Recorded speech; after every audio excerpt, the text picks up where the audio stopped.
देखिए जो धारणा होची दुई जन एक्स कर्मकर्ता जनक घर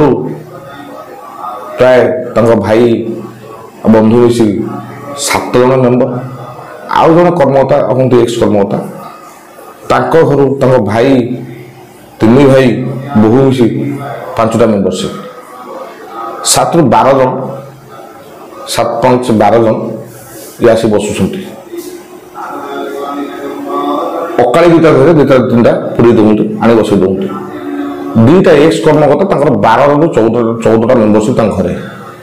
से 12-14 जन भाई बंधु किए न आसुँच गाड़ी बुझुआ लोक ड्राइवर लोक आनी बसई दिखाते क्या आम ये सब मेम्बर ये भाव भी कार्यकलाप कर बाकी रहा आमर आउ 2 जन एक्स कर्मकर्ता ना कह पारादीप 3टी ट्रक संघ गोटे आईपीटी संघ भी अच्छी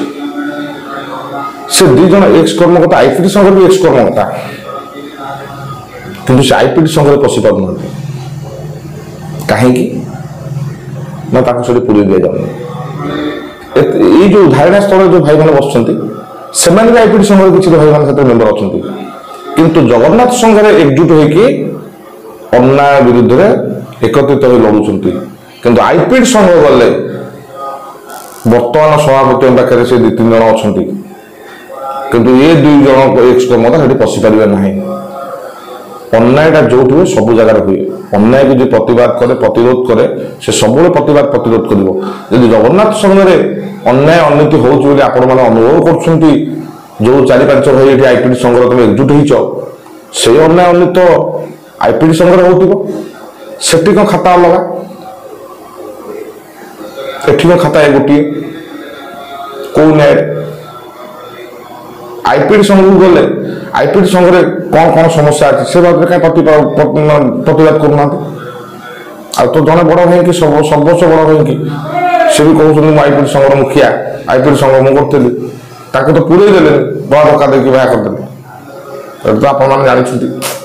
किंतु एठी जगन्नाथ संघ आप सब एकजुट होती यही विचार साधारण मालिक मान कथा को विचार को नेबे विचार भी करेंगे कहीं भाव कार्यकलाप कर भी लास्ट मोमेंट आप कहि शेष कथा भी कहि भाई मैंने जहाँ भी होती घर करी घर भीतर रखु धारणा आप उठंतु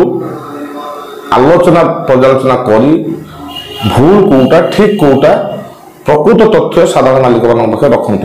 भ्रमित तथ्य रखु ना कि भ्रमित कथा कहतु ना जय जगन्नाथ।